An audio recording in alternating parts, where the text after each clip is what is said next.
pour des gentlemen, l'investissement dans les veines. Tu demandes combien on pèse, prise de poids vu qu'on s'entraîne. Sont-ils rappeurs, investisseurs, se demandent nos haters. 2023 mon frère, à skip c'est la galère. Ton problème le plus balèze, entre le bureau et la chaise. Tu fais gros dur mais t'es tout miel. Si tu veux rapper mon petit conseil, enfile une cagoule comme calage criminel, premier de la poule.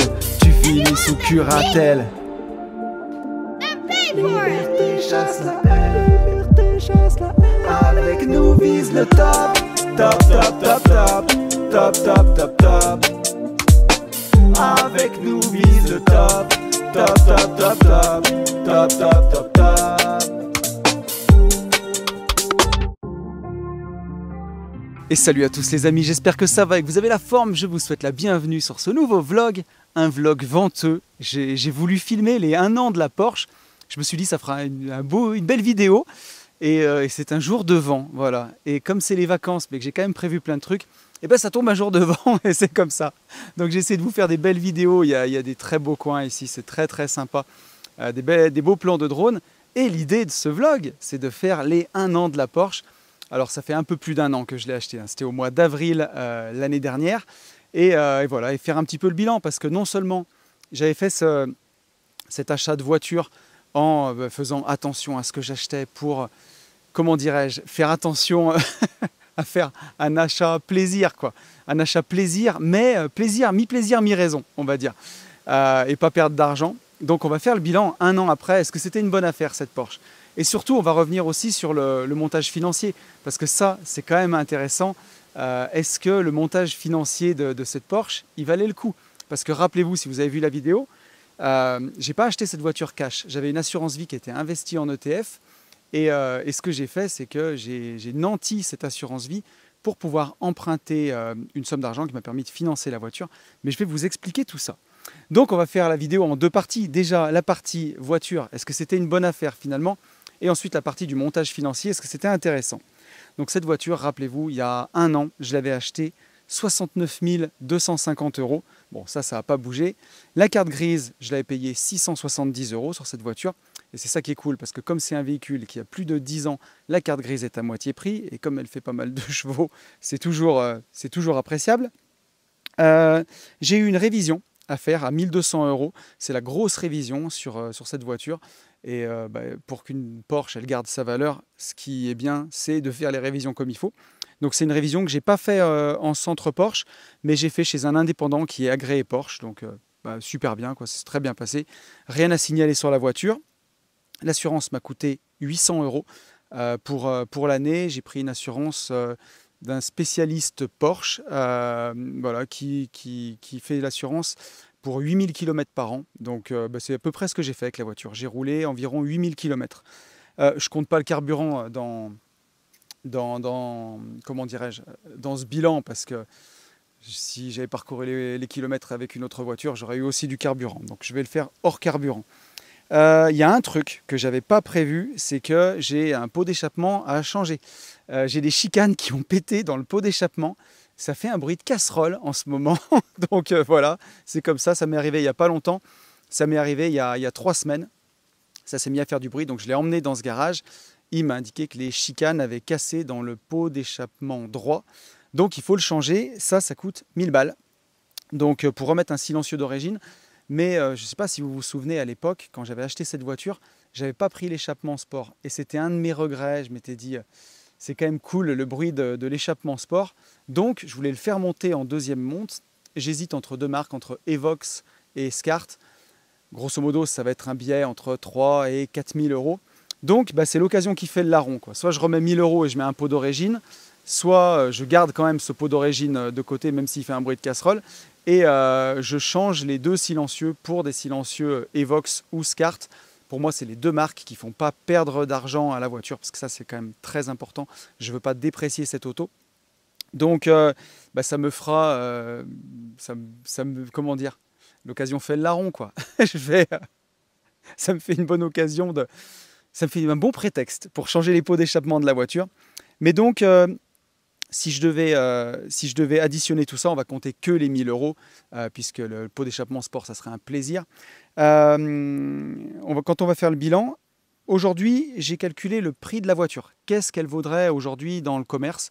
Alors, j'ai pas voulu trop m'exciter. J'ai vraiment pris la même année, le même kilométrage, la boîte automatique PDK, une 4S avec les mêmes options. J'ai fait une petite moyenne sur le Bon Coin et en moyenne basse. Alors, encore une fois, c'est des prévisions, hein. La voiture, elle vaut ce que quelqu'un est prêt à payer et à me faire un chèque pour emporter la voiture. Mais aujourd'hui, j'arrive à 75 000 euros de mon côté, dans mes calculs. J'en ai parlé un peu à mes potes spécialistes Porsche, c'est ce qu'ils me disent. Donc la voiture aurait pris un peu plus de 6 000 euros de cote en un peu plus d'un an, donc c'est quand même vraiment stylé. Et quand je mets toutes ces dépenses ajoutées, donc le prix de la voiture, la carte grise, le pot d'échappement a changé, la révision et l'année d'assurance, et que je la déduis du prix qu'on me la reprendrait aujourd'hui, en tout cas que j'arriverai à la vendre, 75 000, ça me fait un gain de 2080 euros. Donc j'ai roulé pendant un peu plus d'un an en Porsche, on va dire 1 an et 3 mois, pendant 15 mois en Porsche, et ça m'a rapporté, si je la vendais aujourd'hui, ça m'aurait rapporté 2080 euros. Donc déjà, c'est stylé. Franchement, c'est stylé. Je suis super content. Alors, clairement, j'ai pas fait cet achat pour l'argent. La voiture, je compte pas la revendre. Elle est garée là-haut derrière moi. C'est une voiture que je compte garder et que j'aimerais même garder longtemps. Parce que pour moi, c'est le prochain classique Porsche. C'est une voiture que j'aime beaucoup. J'ai roulé 8000 km ces 15 derniers mois. C'était un bonheur. À chaque fois, c'est un plaisir de rouler cette voiture. Je vous ai fait plein de vlogs dans la voiture, mes petites promenades du dimanche. Voilà, c'est une caisse que je kiffe trop. Donc, je ne suis pas chaud du tout pour la vendre pour l'instant, c'est clair. Mais en tout cas, si je devais le faire aujourd'hui, ça m'aurait rapporté 2080 euros de rouler 15 mois en Porsche. Donc on est pas mal. Mais ce ne serait rien sans la partie montage financier. Donc souvenez-vous, j'avais une assurance vie chez Boursorama où j'avais 110 000 euros investis intégralement en ETF. Et j'ai nanti cette assurance vie pour avoir un prêt. Donc ils me prêtaient la moitié de la somme, donc 55 000 euros à 0,9% annuel. Donc ce qui donne 495 euros d'intérêt par an. Donc moi je suis quand même plus la team... pour des plaisirs comme ça, des achats plaisirs, c'est cash, quoi. Et en même temps, je me suis dit, mais j'ai un placement en ETF. L'année dernière, on venait de se prendre un gadin quand même. Je me suis dit, c'est dommage de claquer tes ETF pour acheter la voiture cash. Autant faire ce placement contre garantie, en plus 0,9%. Vous avez vu, les taux sont vachement remontés. On est en ce moment, en particulier, sur 20 ans, on doit être à 3,8, 3,9. Et en pro, quasiment 4,5% pour de l'immobilier. Donc là, un prêt à 0,9% pour un passif, pour un produit de consommation, c'était quand même vraiment cool. Donc c'est un crédit in fine que je dois rembourser au départ dans 4 ans, donc maintenant dans 3 ans.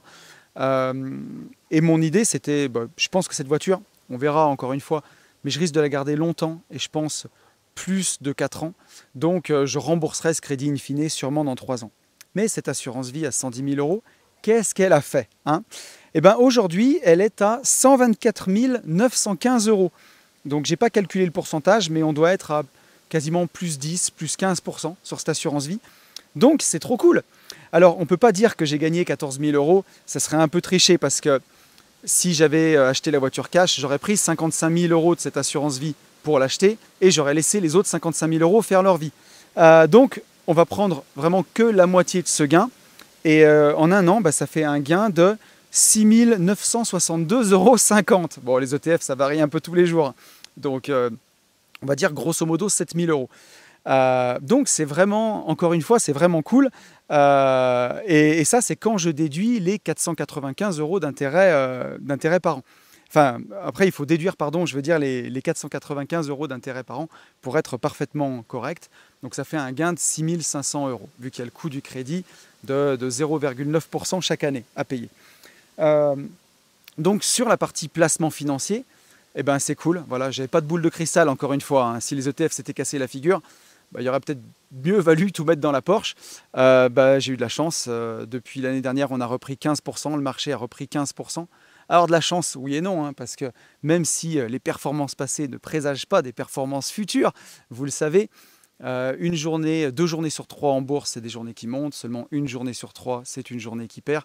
Statistiquement, il y a plus de journées qui montent que de journées qui descendent. Donc, tonton mindset, encore une victoire de tonton. Non, mais je plaisante. Mais voilà, je savais quand même ce que je faisais, même si c'est pas au bout d'un an qu'il faut regarder ça, mais c'est au bout de 8 ans sur un placement en ETF. Mais en tout cas, voilà, le bilan, si je fais le bilan, bah, ça fait 2080 € de gains sur la partie voiture et ça fait 6500 € de gains, pardon, 6900 € de gains sur la partie placement financier. Donc quand j'additionne les deux, ça fait un gain total, allez, autour de 9000 € sur l'année. Combien? C'est quand même cool. Rouler en Porsche pendant 15 mois et en gagnant 9000 €, je trouvais que l'analyse était quand même stylée. Donc voilà, ça aurait pu être l'inverse. Bien sûr, j'ai pas de boule de cristal, il se trouve que ça va dans le bon sens. La voiture aurait pu décoter fortement, même si les véhicules thermiques vont devenir de plus en plus rares.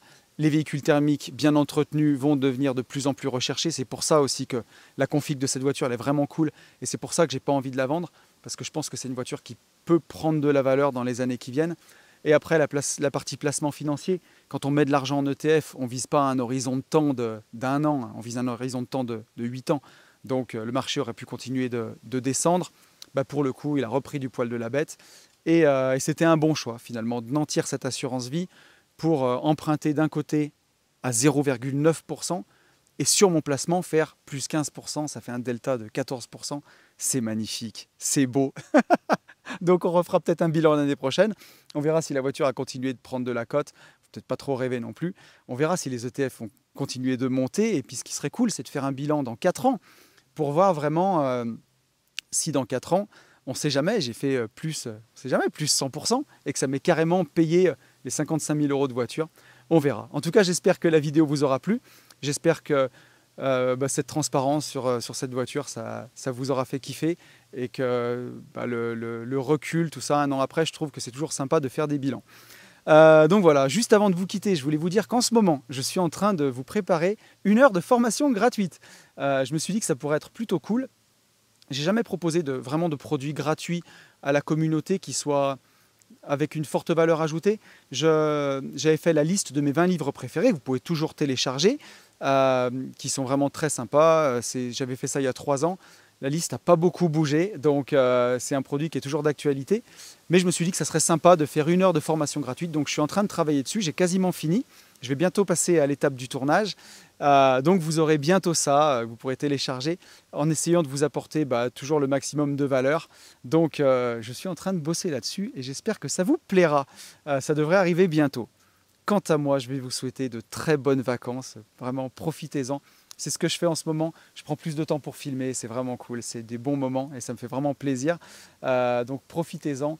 Je profite aussi de ces semaines où je fais les vlogs 1 semaine sur 2. Et ça c'est vraiment cool aussi, ça permet de se reposer, de prendre du bon temps. Si vous avez envie de m'encourager, mettez-moi un petit like, un petit commentaire pour le référencement, ça fait très plaisir. Je vous souhaite de bonnes vacances, je vous dis à très vite. Salut à tous.